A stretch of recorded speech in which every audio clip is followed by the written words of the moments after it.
let's say somebody is just listening to this episode and has no other person to talk to. Right. Okay.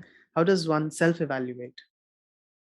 Okay. I think to self-evaluate, there are lots of factors that come into play, and some of them being that when you think of your ideas, the first thing is, do you have the courage to implement those ideas? Can you implement those ideas without, despite of all your fears? Hmm. How well can you take in action? How many times do you take in action to actually implement the idea is what you should think about. When you see a problem, what's your first reaction? Like, are you coming from a solution oriented mindset that, okay, let me figure out a way to solve this Right. problem, Hmm. or does that problem overwhelm you? Hmm. Those kind of things. Or for example, are you curious enough to see that I have this problem in front of my eyes, what are the possibilities? Again, something to do with, a lot to do with courage and curiosity.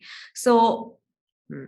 do you get taken over by fears, or are you able to power through your fears and finding the solution? Like, your focus should be, like I'm saying it again and again, finding that solution, moving forward, taking an action.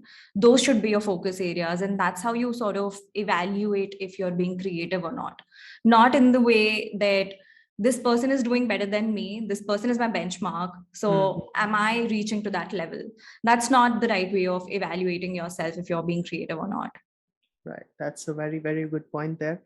Uh, so guys, listen to this and please follow this. It'll make your life very easy. I also struggled with it a lot.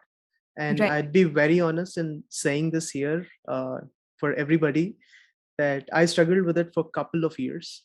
Right. I definitely was comparing myself and, I was in that loop comparing myself.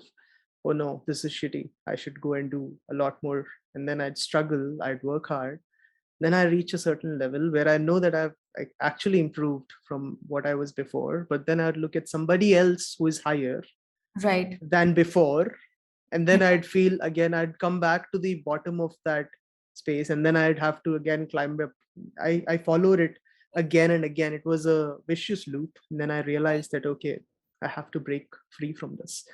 And I think, now, sorry, I would just like to add something. In our yeah. previous conversations that we had, and you spoke of your journey and Hmm. how it was also a roller coaster of, Yeah. like lots of ups and downs. And just the fact that you were able to break through the barriers every time and find a solution around it without thinking if you're being creative or not. Because if you had gotten stuck into that loop, it's just like a downward spiral from there.